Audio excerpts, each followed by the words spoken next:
में समझना हमारे लिए बेहद ज़रूरी है। ये हमारे सिलेबस के लिए और हमारे लिए बेहद ज़रूरी है। पॉलिटिकल साइंस के लिए ये बेहद ज़रूरी चीज़ है। तो बात की जाए उदारवाद के बारे में, हमेशा आपको यहाँ ये ध्यान रखना है कि इस विचारधारा में सबसे पहली जो बात है वो ये है कि मनुष्य एक विवेकशील प्राणी है जो अपना भला बुरा समझता है। तो इसीलिए मनुष्यों को सारे अधिकार और सारे स्वतंत्रताएं दी जानी चाहिए। उदारवादी विचारधारा हमेशा मनुष्य के सभी स्वतंत्रता और अधिकारों की मांग करती है। वो हमेशा मनुष्य को कहती है कि पूरी स्वतंत्रता और पूरे अधिकार मिलने चाहिए। यानी आप कह सकते हैं कि उदारवादी विचारधारा में नागरिकों को पूरी स्वतंत्रता और अधिकार दिए जाते हैं, चाहे वह राजनीतिक हो, आर्थिक हो या सामाजिक हो। सभी प्रकार की अधिकार और स्वतंत्रता नागरिकों को उदारवाद में दी जाती है। बात की जाए कि सामाजिक अधिकार क्या है, तो सामाजिक अधिकारों में हमेशा समानता, स्वतंत्रता और न्याय जैसे अवधारणाओं की बात होती है। दूसरा है राजनीतिक अधिकार, तो यहाँ पर वोट देने का अधिकार और राजनीतिक संगठन बनाने का अधिकार शामिल है।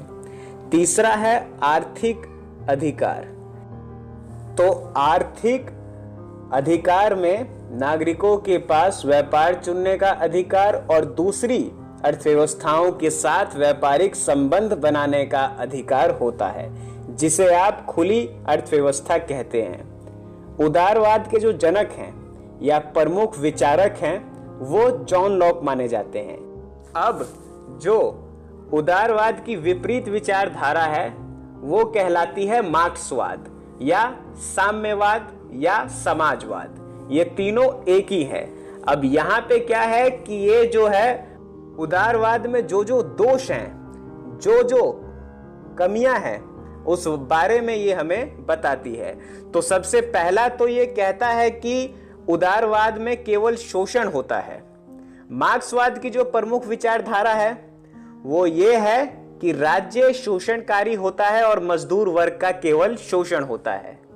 अब यहाँ पे ये मानते हैं कि जिसके पास दिमाग है या पैसा है तो वो व्यापार में जाएगा, यानी व्यापार करेगा।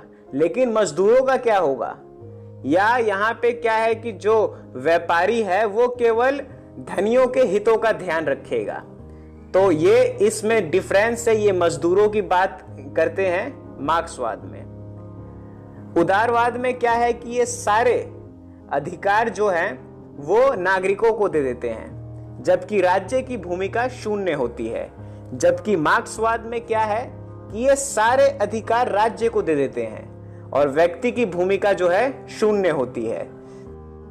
नेक्स्ट की उदारवाद में नागरिकों के पास अभिव्यक्ति की आजादी होती है, यानी कि वो अपनी बात रख सकते हैं। वो चाहे तो सरकार की कमियों के बारे में बोल सकते हैं, लिख सकते हैं। जबकि मार्क्सवाद में अभिव्यक्ति की आजादी नहीं होती है। यहाँ पे जो जनसंचार के माध्यम है, यानी कि जो मीडिया है, उस पर या तो सरकार का नियंत्रण होता है या वो सरकार के अधीन रहकर ही कार्य करते हैं। तो यही है उदारवाद और मार्क्सवाद। इनसे जुड़ा कोई भी आपके मन में सवाल हो तो आप मुझसे नीचे कमेंट सेक्शन में पूछ सकते हैं।